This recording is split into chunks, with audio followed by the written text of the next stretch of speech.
Hello and welcome to Other Voices, brought to you by Peninsula Peace and Justice Center. I'm your host, Paul George. On this month's edition of Other Voices, we're going to take a look at a couple of America's ongoing so-called trade wars. First of all, there's the back and forth tariff war between the United States and China, with billions of dollars of imports at stake and billions of dollars of consumer dollars at stake. We're going to take a good look at that. And the other trade war is one that may actually end up in Congress. This past January 1st marked the 25th anniversary of NAFTA going into force, the North American Free Trade Agreement. That agreement has been renegotiated by Trump, and the new agreement has to be approved by Congress. That's where that trade war might take place. To help us understand what's going on these different aspects of U.S. and international trade, I'm really glad to be welcoming back to Other Voices Jack Rasmus. Jack holds a Ph.D. in Political Economy and teaches economics at St. Mary's College. He's the author of numerous books on economics and politics. Jack is also the host of the weekly radio show Alternative Visions on the Progressive Radio Network, and a journalist writing on economic, political, and labor issues for a wide array of magazines. Jack, welcome back to Other Voices. Glad to have you here. Pleasure to be here again. You've been here several times. Whenever we seem to have some kind of economic crisis, you always seem willing to come and talk to us about it. Let's start with these sanctions, the sanction back and forth between the U.S. and China. This started out as steel and aluminum tariffs, not just on China, but on Canada, Mexico, Europe, lots of countries in South America. Every place we buy steel or aluminum. Very quickly, exemptions were made for most of those countries, starting with Brazil, and then the others got exemptions. But the tariffs with China have stayed on, and then additional tariffs have been put in place on, is it $54 billion worth now of goods being imported from China?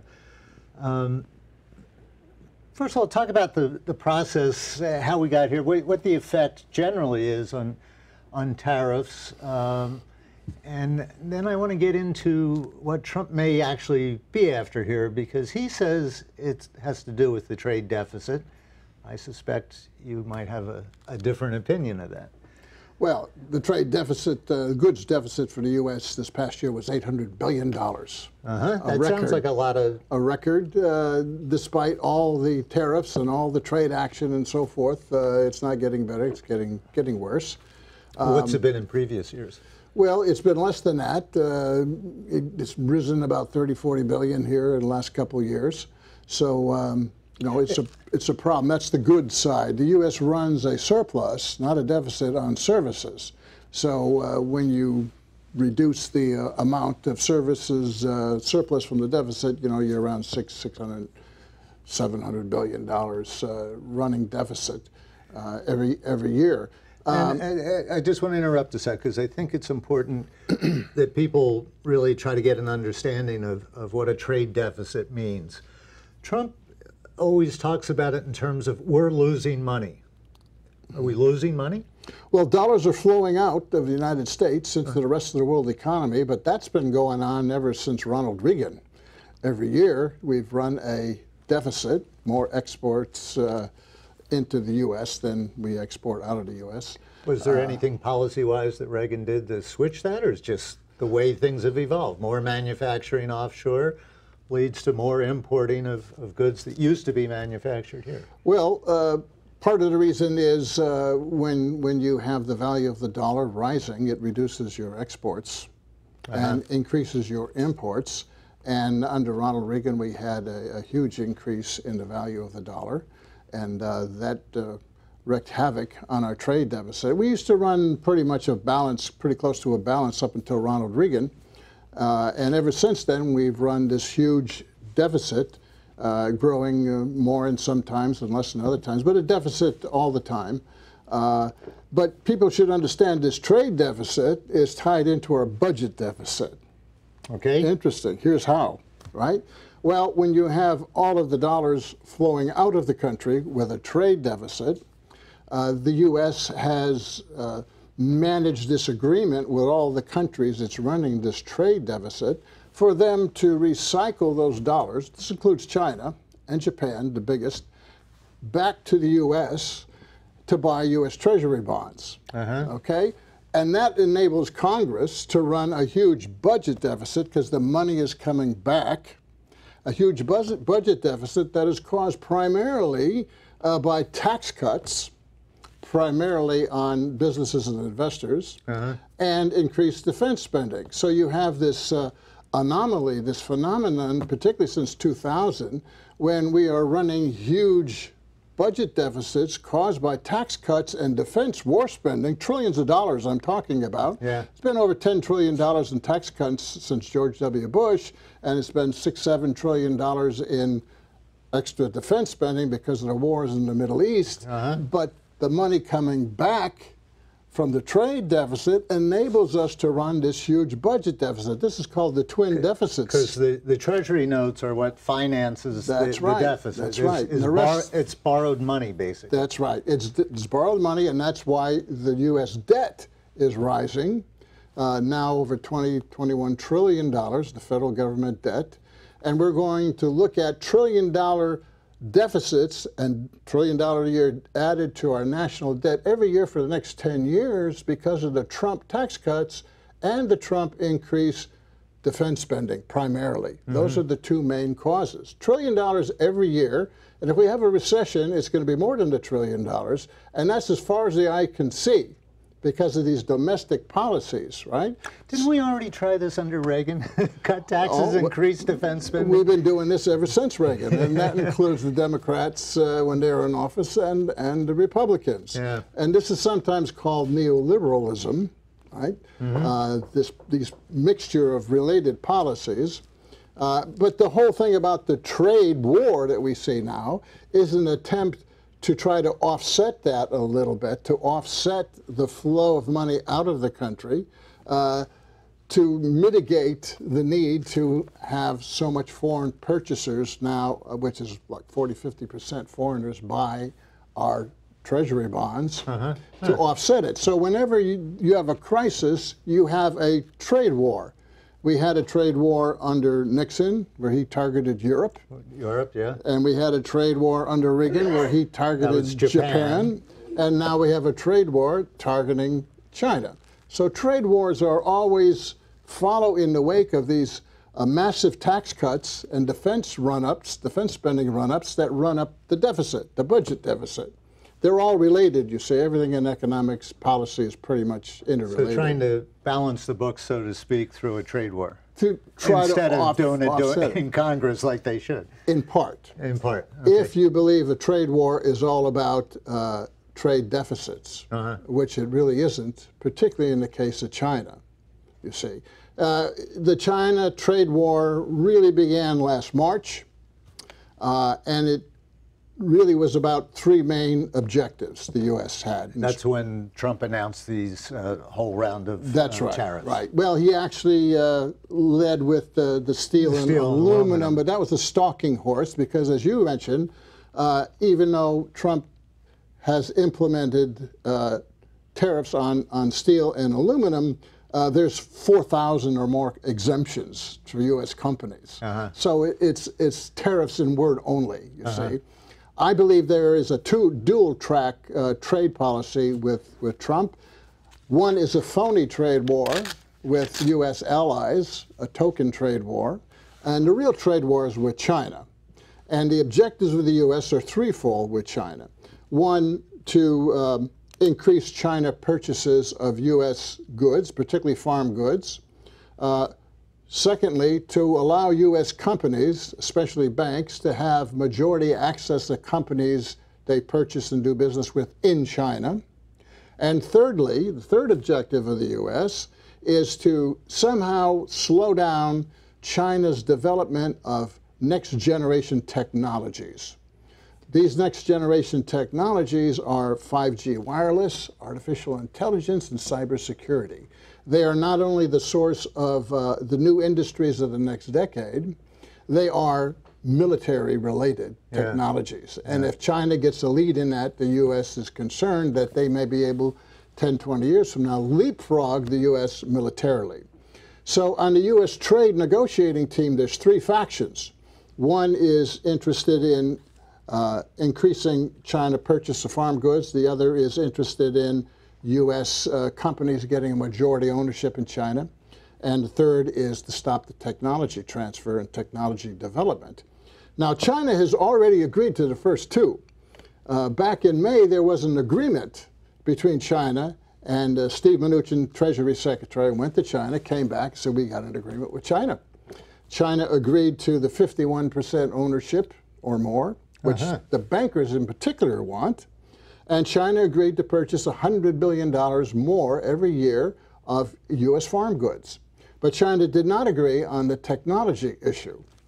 And we have a hardliner faction in the U.S. negotiating team led by Robert Lighthizer, the trade negotiating chief, but also other factions, John Bolton, and other factions in the Pentagon and the industrial military complex and their friends in Congress, who do not want an agreement with China just on those first two elements, the deficit, the purchase, and the access to markets over there.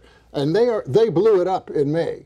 They got to Trump, and Trump says, no, okay, we don't have an agreement yet. And they blew it up, and they've been in control of U.S. negotiations ever since. However, that appears to be breaking down now, and the negotiations that are underway as we talk, we will see how they come out in terms of any concessions China is willing to make on the technology issue, and the U.S. is willing to accept as satisfactory on the technology issue. The two issues are already agreed to. The third one is still not agreed to, and we'll see how that turns out. I've been predicting since last summer that there will be an agreement, by the way, and that agreement will occur before summer, if not by March, when the deadline is current negotiations expires. There will be an agreement between the two parties. So I want to dig into this a little bit deeper because, frankly, I don't fully understand this. With farm products, that's pretty easy.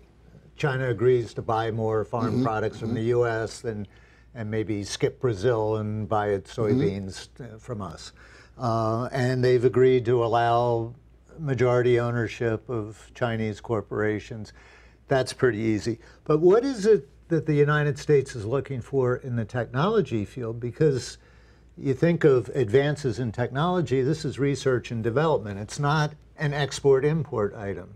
So what particularly are they looking for in terms of concessions on, in the technology sector? Well, you see in the news almost perpetually, the U.S. is going after China technology companies, trying to make purchases of U.S. companies or do business with U.S. companies in the U.S. ZTE Corporation, Huawei Corporation, and the U.S. is even getting its allies in Canada and the U.K. and elsewhere to take the same hardline stance about Chinese tech companies linking up with U.S. and its ally companies because they believe that kind of a link-up will allow China cybersecurity initiatives to succeed better, you see. So also the U.S. is concerned about U.S. corporations doing business in China and China requiring those corporations to share the technology with the government as a condition of doing business. So rather than domestically developing and researching, developing this technology, they're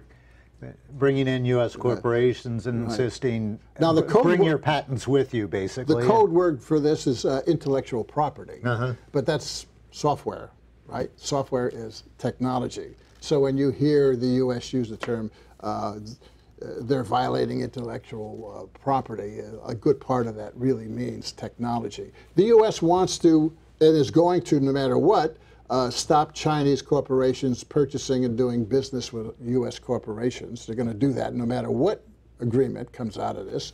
But they want China to lift its requirements in China that American companies must share their technology development in China.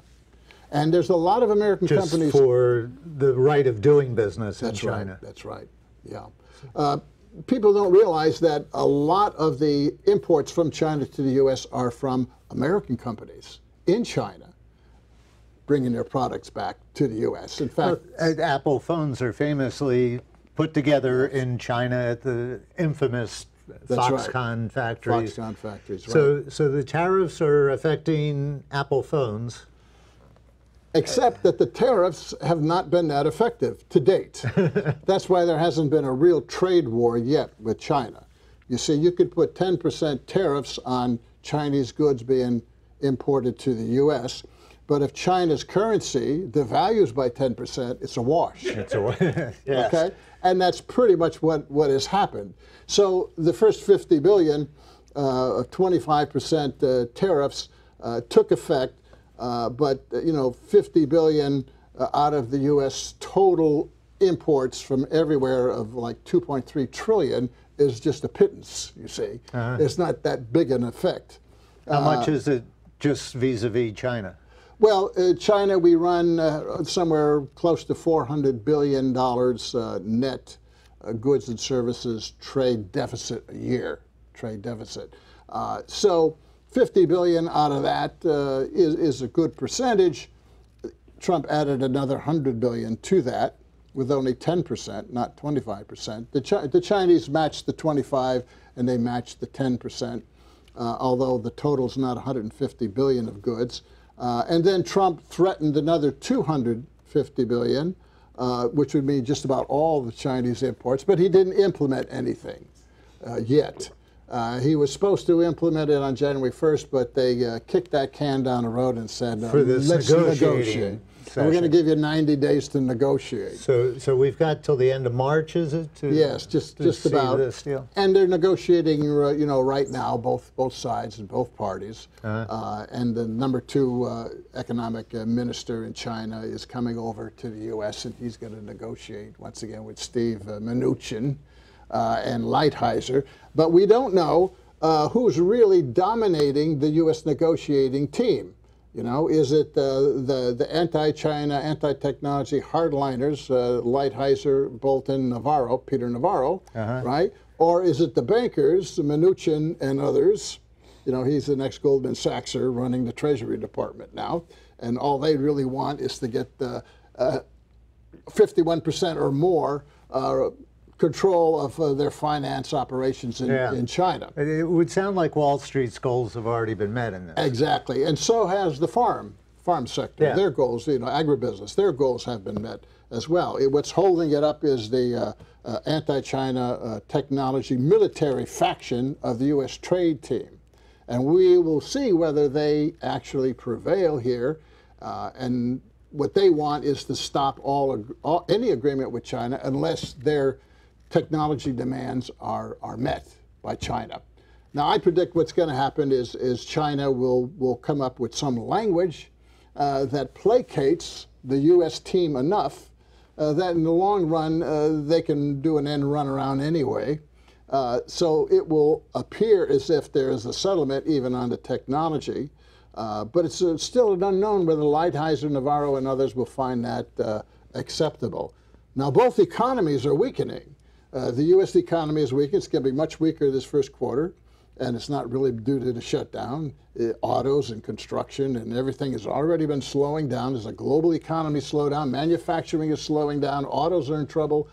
So the U.S. economy first quarter this year, I predict, is going to come in much lower than it did in the fourth quarter. And China is slowing down as well. So you've got these economic pressures that I am predicting will force the two parties to come to some sort of an agreement, part of which will be real on the first two proposals, part of which will be cover on the technology issue. Enough so that Trump can claim a win. That's right. I think most leaders around the world are coming to realize that that's how you deal with Donald Trump, is you don't have to deliver anything substantial. You just have to deliver something he can tell his base is a victory. Well, that's why I said we had this other phony second-track trade war with U.S. allies. Korea was the first template of this deal. Korea was like the third largest steel importer, I think, to the U.S. The deal they agreed upon and finalized imposed no tariffs on Korean steel.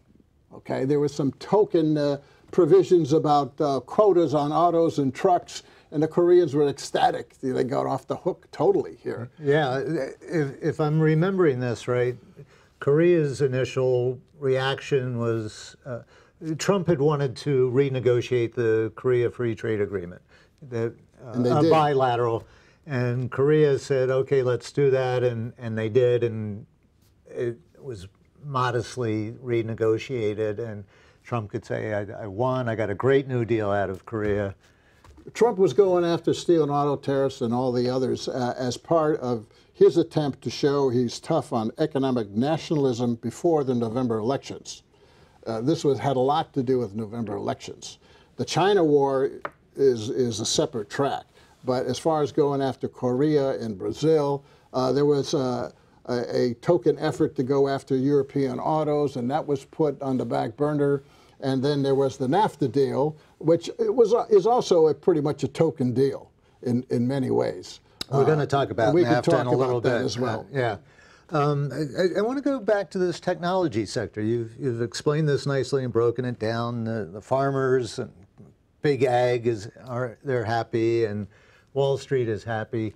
When I look at the technology sector, I think of two major centers that would have opinions about this. One would be the technology companies themselves. We're sitting here in the middle of Silicon Valley after all. So my question is, what do they want out of this? Do they mind this technology sharing, or are they looking to change the trade policies on the technology that they're selling in and to China? And the other sector involved there, you mentioned this, would be the Pentagon, because this is security, national security, military related stuff.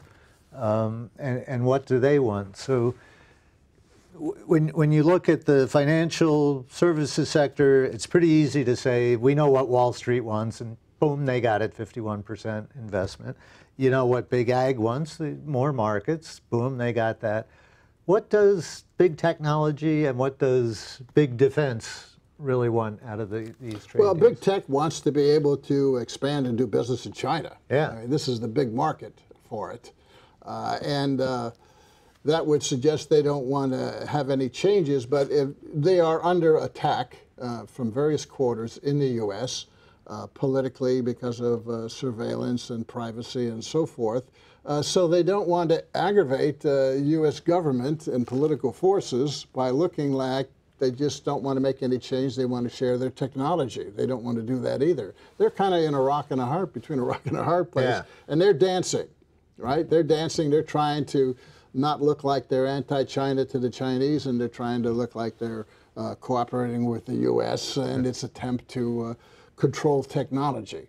Okay, so that's pretty much where they are. Now, not all tech, but tech that has to do with cybersecurity, tech that has to do with broadband wireless, which is called 5G, and artificial intelligence. Artificial intelligence is really the key to a whole host of industries and economic growth in the 2020s decade, because it's going to take off in another 3 or 4 years. A lot of spin-off businesses, a lot of spin-off profits and possibilities there. The U.S. and China are the two economies that are filing most of the patents on AI. Germany is in far behind third, and everyone else is not even there.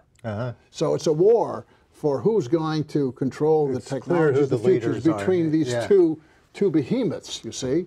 And these technologies have significant military capabilities, because what AI is about is taking away the simple decision-making by human beings and giving it to smart software that will make the decisions faster, better, and more efficiently. Now, you can imagine what that means for military hardware and software to make the decisions faster, more efficient, fail-safe, and so forth. It also means a machine will be making the decision whether to pull the trigger on a human being or not. It could be. It could be. But, AI is really about, not to go too much on the digression, but AI is really three things. It's massive data. It's the ability to access and process that with processing power that is massive processing power. And it's really customized software and advanced statistical analysis. That's what AI is. And AI takes away simple decision makings. By the way, McKinsey consultants reported that by 2025, 30% of all the occupations in the U.S. will be negatively impacted. They will either disappear or their hours of work will be reduced because of AI. 30%? 30%. By when? By 2025. Huh. Now, that's a massive hit that's going to go on to the economy that's coming, that's going to make everything else pale in comparison. And what are we going to, that's another question, what we're going to do about that. But the two countries' economies are racing towards implementing AI and all the new technologies that will flow from it that have extreme military implications. And that's what the Pentagon and the military-industrial complex and you know, the surveillance agencies, you know, the NSA and all of them are really worried about. The U.S. has to, they believe, maintain a very clear lead in these new technologies, or it's going to, you know, negate all the investment we've made in aircraft carriers and jet aircraft. And all so this on and hardware. So forth. All this hardware out will there be rendered useless because right. of the software. That's right. Yeah. Let's, before we move on to NAFTA, and I do want to do that, what have been the effects, measurable effects so far here in the U.S. or on our economy or on workers or jobs or whatever of the tariffs that are in place now? There was an interesting article in the New Yorker about the steel mill. The guy who runs it was a Trump fan, and now he's laying people off. They made nails. They make nails, and the cost of their steel to make the nails has gone up. They've had to raise prices. They're losing business. Is that just, did the New Yorker find, you know, the only factory that's having problems, or is this widespread? What are the effects of this? Well, you know, the steel tariffs, the steel companies have not hired any new workers. What they've done is use the tariffs to raise their prices. There's no real gain in employment in the steel industry. The auto industry, as we know, the big auto companies are laying off by the thousands. You know, GM has announced 14,000, Ford 5,000. You know, there's going to be more layoffs. Is that related to steel prices? Well, it may be in part because the rising costs. As far as Mexico, the Mexican agreement, NAFTA 2.0 is concerned, the U.S. has agreed to not impose any tariffs at all on Mexican autos for the next several decades. What it negotiated was, Mexican automakers must raise their wages, but it doesn't say by when and how much, really, over what period of time. And let's hold off on NAFTA, though, and stay with the tariffs and their effects here, and then we'll jump right into NAFTA. So the tariffs, you know, as far as the steel and aluminum tariffs are concerned, as I said before, there's like 4,000 exemptions to them. So the tariffs have not really had that big effect. The exemption is a U.S. company comes and says, let us, you know, let's forego these tariffs. You know, let's continue paying the prices we were. Don't raise prices because of the tariffs on our offshore suppliers that we depend upon here. And there's exemptions everywhere. I mean, it's a big Swiss cheese. You know, the steel and auto tariffs are a big Swiss cheese. They're not really effective. And what's the status of China's imports here of steel?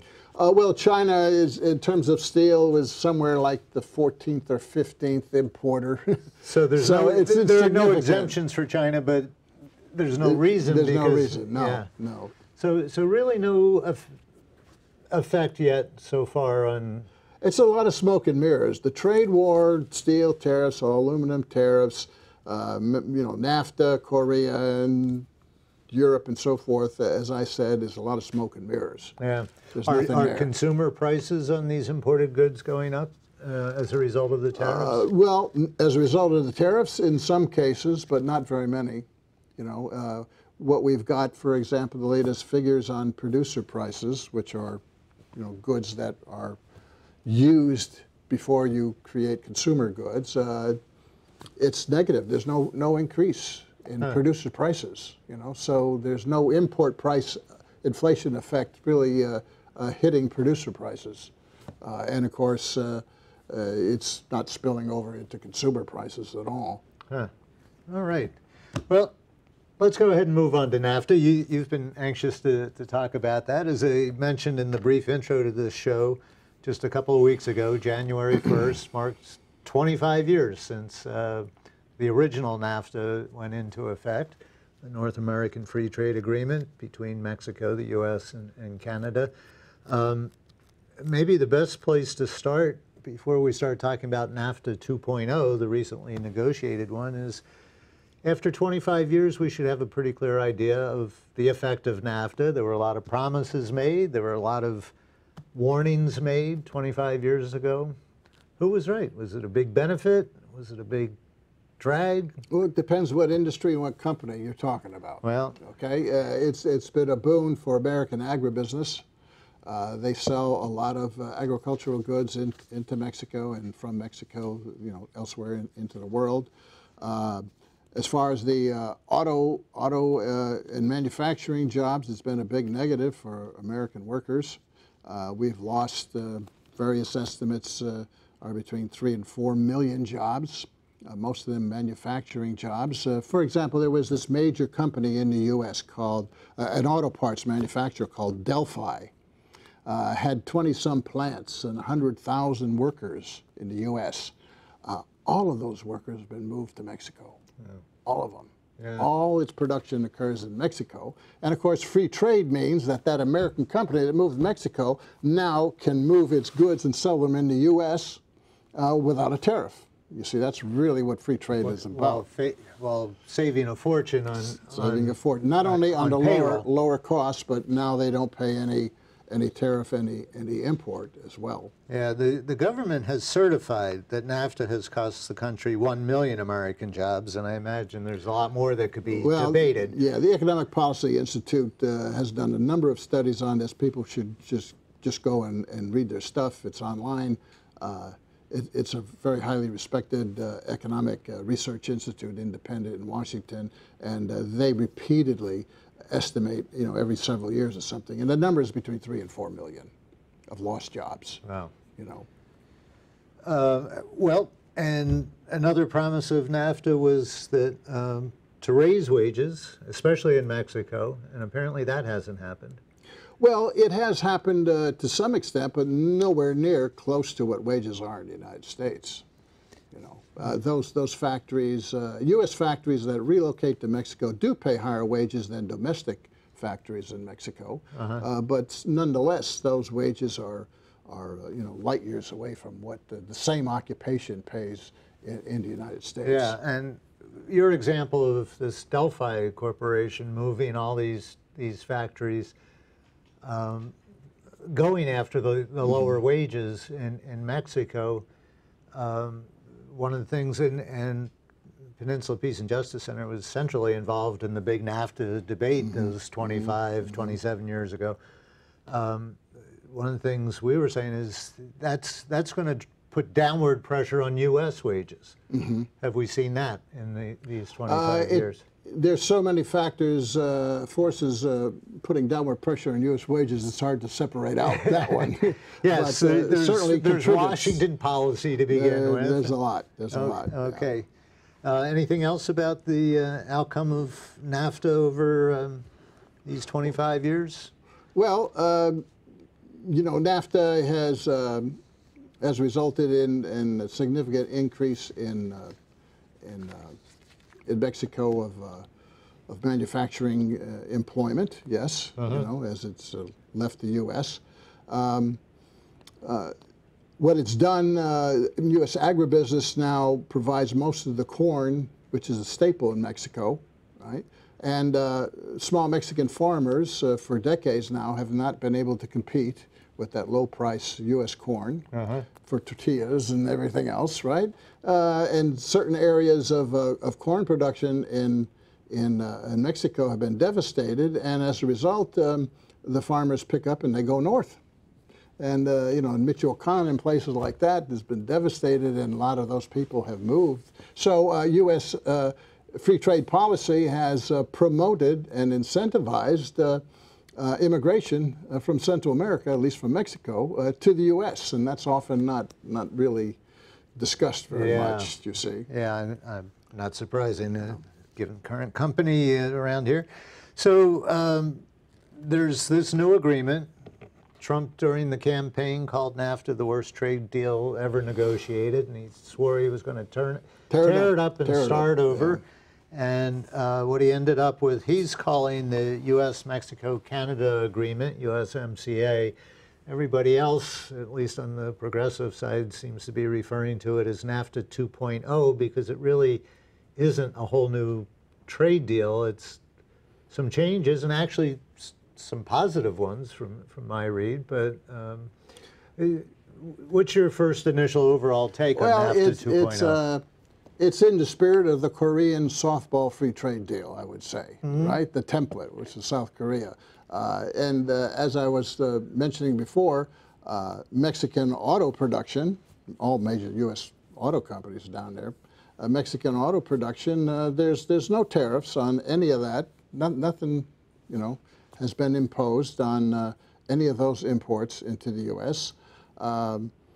The U.S., the free trade deal is really also about foreign direct investment. If you read NAFTA, a lot of those provisions are about terms and conditions in which U.S. companies can do investment in Mexico. It's not just about goods flowing back and forth. It's about money flowing into Mexico. I think a lot of people forget that aspect of these free trade agreements because, you know, the TPP that Obama was negotiating, I think something like 3/4 of that agreement, literally of the pages, and it was huge, had to do with financial services and not the exchange of goods. That's right. And that was a major part of that, and that's a major part of NAFTA. So they've tweaked some of that in 2.0, is that?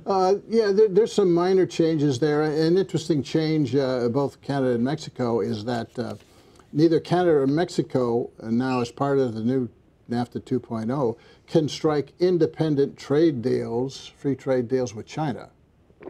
That's to prevent China coming into Canada or Mexico, and thereby coming into the United States. Which they've been doing, actually. Which they've been doing. Right. But what it really means is that it's an attack on, say, Canadian sovereignty. You know, you can't negotiate with other countries as a sovereign country, right? Yeah. So that's a provision in that deal. The trade adjudication, in other words, trade disputes provision was not changed. The Canadians liked that because it favored U.S. businesses in Canada and Mexico when there are disputes about something. Yeah, the investor-state dispute settlement, ISDS. And the U.S. Congress, because it's a treaty, cannot pass laws, and neither can Canadian Parliament, cannot pass laws that in any way negate the terms of the free trade deal. So when you negotiate a treaty, you give up some of your sovereignty, you see. And that hasn't changed at all. What's changed with Canada was some provisions that Trump made a big deal about it on U.S. Dairy products, as it was called. They're importing into Canada. They want more dairy products into Canada. Well, you think maybe that means Minnesota milk farmers will be able to sell more milk into Canada. Well, that's not really what that provision is about. It's about processed milk products that Canada thought were unsafe, made in the U.S., that Canada would not allow to be imported in the U.S., but now those processed milk products, which is by food manufacturing companies, you see, can be allowed to be sold into Canada. So it's not the U.S. farmer, it's the U.S. Food manufacturers who got a bigger deal. And also the pharmaceuticals, there's changes that allow the U.S. pharmaceutical companies to sell more U.S. drugs without going through inspection and other processes in those two trading partners. So it's a boon to U.S. big pharma. It's a boon to U.S. manufacturing, food manufacturers. But they're the great beneficiaries. It doesn't do anything for U.S. workers, manufacturing or steel or auto or anything. There's no, in fact, if anything, autos from Canada, there's a quota was raised now. Instead of 2 million autos a year imported from Canada, they can raise it to 2.6. So they actually gave the Canadians more opportunity to import more autos into the United States, you see. We're importing autos from Canada? Oh, yeah, big time. But auto U.S. autos? Yes. Made in Canada? U.S. auto companies in Canada, yeah, just as we're doing it from Mexico, by the way. Yeah, which is some of the factories that have moved down there. There is this, when NAFTA was negotiated, and I know you've worked a lot with labor unions for many years in various positions, including being a local president, right? Mm-hmm. Back when NAFTA was first being negotiated and being battled through Congress, labor was saying we need more protections for workers on both sides of both borders. And apparently in this agreement there is some additional protection for workers, especially in Mexico, where there's a provision that now 40 to 45% of the value of something being manufactured in Mexico must be produced by workers earning $16 an hour or more. And it applies to everyone, but auto manufacturers, auto workers in the U.S. and Canada already make far more than $16 an hour. So this is aimed at Mexico. But as in other trade agreements, the problem here seems to be there's no enforcement mechanism. And the only people who have the data about 40% of the workers getting $16 or more are the Mexican companies. How's labor feel about this new NAFTA 2.0? Well, it's unenforceable, you see, because it doesn't say $16 by when. It just says $16. There's no schedule that says, I mean, maybe it's 10 years from now, maybe it's 5 years from now, right? There's no real schedule, and there's no way of, since it's only on 40% of the auto workers, right? There's no way of actually getting the data from those companies' operations that show what the wages are for occupation by occupation, and then to see how much it's changed from year to year to estimate whether the $16 has been implemented. It's, you know, it's pie in the sky. Yeah, and in fact, I think this provision does take effect whenever this is going to take effect. But another one of the flaws is that the $16 is written in so that 10 years from now, they'll still be looking for a $16 wage. And if you were making $16 in 2019, you don't want to be making $16 an hour in 2029. Well, so, that's what I said. You don't index it, and you just delay it, and it's not $16.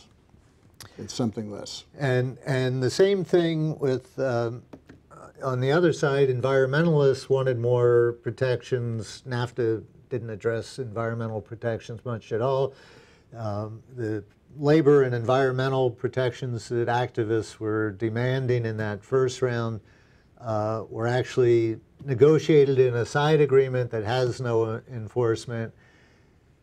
Those protections as they exist in NAFTA 2.0 are within the main agreement, but again, with no enforcement. And the environmental protections are one of the more interesting things in here, because if, say, and this has happened a lot, a Canadian company wants to come and build a pipeline in the United States and they're turned down for environmental protection reasons, they can sue under this investor-state dispute settlement and say, you're denying us profit. And in fact, the United States has had to pay hundreds of millions of dollars for lost profits to Canadian companies that wanted to come down here and manufacture in a way that would pollute our environment. Well, that's an example, as I said earlier, of how the treaty terms and conditions, a treaty term and conditions takes precedent over national legislation and national executive decision-making of agencies and so forth, right? And if that adjudication process does not change, which it hasn't in it, this continues to go on and will continue to go on because you give up your sovereignty. The people give up their sovereignty and their representatives cannot pass legislation that negates the terms and conditions of the treaty. And then the treaty has its own courts. You can't even fight it in the courts, the regular courts, because there are treaty courts, trade courts, where these things have to be discussed and can only be decided. They made one upgrade to that provision. I don't know if you caught this, but now these tribunals that oversee these trade disputes, as you say, are not the domestic court system. They are these special trade tribunals. And usually the people who are on them are people who have been put on them by the corporations. Yes. And so, as I understand it, NAFTA 2.0 now, somebody on the tribunal can't currently be working for one of the companies involved. It seems like we shouldn't have had this provision for 25 years, but that does seem gone. But these are still very powerful tribunals. Well, then you just appoint somebody, one of your directors, one of your directors, board of directors law firms, you say, and you put them on it. Yeah. They don't work for the company. That's right. This is a facade that's been going on with representation on government bodies for a long time. And I think you started to mention about Big Pharma, but they seem to be some of the biggest winners in NAFTA 2.0 because it really kills off the possibility of generic drugs competing for a big number of years. Gives them longer monopoly provisions on a new drug. What it does is taking the great benefit position these prescription drug companies have in the U.S., almost untouchable, right? Yeah. And in Mexico and Canada, there were more protections. But now it's opened up Mexico and Canada to make it similar. Their rights and their interests have to be similar to what they are in the United States. So it's given them, the big pharma, a much stronger position in all three countries. In all three countries now. It's lowered the bar, right? Yeah. To the U.S. standard. To the U.S. lowest standard, yes. Yeah. That was one of the big issues in the TPP agreement, by the way. The same thing. Big Pharma was the big beneficiary in all the 13 countries in the Pacific trade deal, as it was supposed to be. Big Pharma was one of the big beneficiaries, and those countries really balked at it, like Australia and some of the others. And the Big Pharma, I mean, it's the pharmaceutical companies are maybe the top or the second largest contributor to lobbying in the United States. They're one of the biggest expenditures for lobbies in the United States, and of course you see it here in these trade deals. And if you understand how pharma works with the ever-increasing prices on research that was done 30 years ago, you understand why they have so much money to pour into to the lobbying efforts. What else do we need to know about NAFTA 2.0? Anything else? Well, Congress will swiftly pass it because there's nothing really that controversial in it. Trump will then engage in his typical hyperbole and bombast that what a great deal this is for the United States, and at the same time will continue to lose auto jobs and manufacturing jobs. Yeah.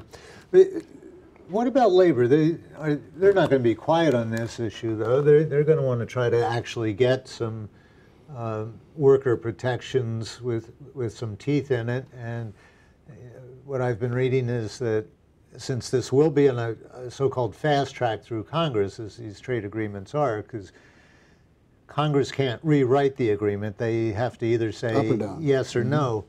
But one thing that they can do is bake into U.S. law in the Implementation Act certain requirements.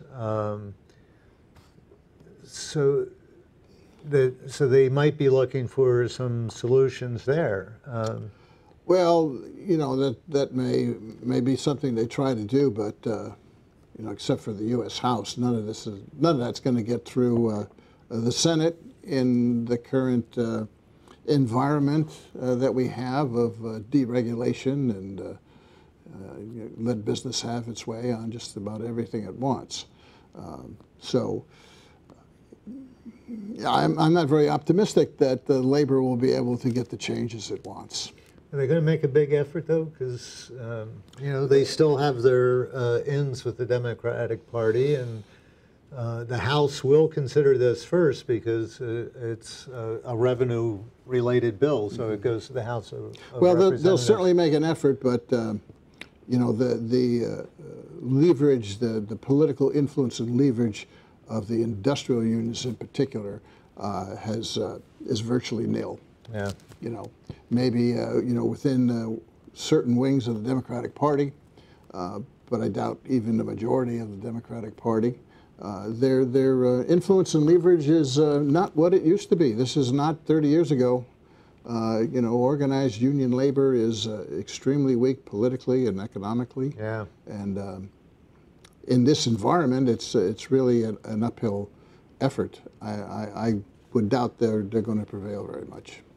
And the environmental side of this, there probably won't be any fight at all. It seems like the major environmental groups have given up trying to deal with these trade agreements to the extent that they were invited to participate in the negotiations. Labor had some representatives. The environmental groups said, why bother? And they didn't even go to the negotiations. There's nothing in the deal, and there's probably nothing that could be done through implementation. I've got you here, political economist, and a few minutes remaining. Why don't we just look at the economy? What do you see coming up? You talked about a slowdown. People have been talking about a slowdown even before the shutdown and the trade wars and stuff. Well, I just wrote a series of my predictions for this year on my blog, jackrasmus.com. People can go check that out. But, as I said earlier, I see the economy weakening in the first quarter here compared to the fourth quarter significantly. Then there will be a little bit of a bounce back, I think, over the late spring and summer. But by the end of the year, I think there's fourth quarter, there's more than a 50-50 chance the U.S. will slip into a recession, I believe. And what would drive this? Well, you can see it already. The auto sector and manufacturing now is approaching 50 and a PMI, as they call it, 50 level, which means stagnation, no growth. The auto companies are in contraction. The housing is interest rates. What is happening with the auto industry? You would think with the economy generally doing well, people are still buying new cars. Are they making the wrong cars, or? Well, they've had a boom period, and people when the autos cost what they do today, they don't buy new autos every 3 years anymore. You see, and they've kind of maxed out in the U.S. The big market open is still China. The auto production potential. There are over 17 million cars sold in the U.S. for the last couple of years. They can't keep up that rate. Yeah. Right. So it's just kind of a natural cycle. It's a natural cycle. Autos are natural cycle. So is housing and construction. And of course, rising interest rates take a whack out of auto financing. Rising interest rates also take a whack out of housing, and housing indicators are all down. So those two important goods-producing sectors are in trouble. We see the tech companies churning. They're, able to just barely keep growing in many cases, at least in the U.S. market. Typically we've got a slowing of the global economy everywhere. Europe is stagnating once again. We have commodity-producing economies, emerging markets are in recession, many of them. We have China slowing down significantly. Japan is stagnating. You can't keep growing when the rest of the world is slowing and stagnating, or worse. Yeah, because they're buying the stuff. They're buying a lot of the stuff, right? So we see these indicators in the U.S. and we see these global indicators, and they're all pointing to a a definite slowdown. And then we have what are called tail risks. You know, what's going to happen with Brexit in the UK, what's going to happen with Italian banks. Here and there, you know, different issues beginning to float up. You know, bankruptcies. You know, you got Sears, you got big box retail companies are in trouble. You got General Electric in trouble. These are all, you know, flashing red or yellow lights going on. We're at the end of the cycle here. It's clear that Brexit is going to be really damaging to the British economy. Could it have global repercussions? Well, it can have repercussions on currencies. We don't know yet. I predict that there's not going to be a hard Brexit, that they'll kick the can down the road again. I think that's the way the Europeans deal with these problems. Yeah, I think that's the only thing they can do at this point. There is no way that they're prepared on either side, Britain or the rest of Europe, for Britain to be out of there on March 29th is the deadline, I think. Especially when both economies are slowing. You know, it's getting fragile, and a major move like that could just tip the whole thing into a downturn. So, you know, my prediction is we're going to see these tail risks, but Brexit is not one of them.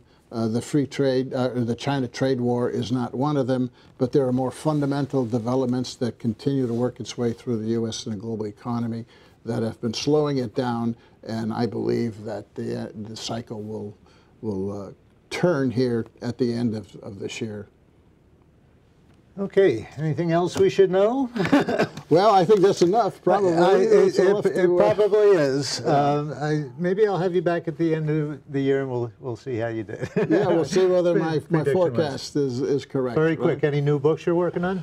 Yes, I have a book coming out here in 2 months called Alexander Hamilton and the Origins of the Federal Reserve, which is a prequel to my Central Bankers at the End of the Ropes, published last year. Book. Okay, we're going to have to let it go there. My guest has been Jack Rasmus, political economist, teacher of economics at St. Mary's College. Jack, thanks for joining us and bringing us all your knowledge once again. Thank you for watching Other Voices.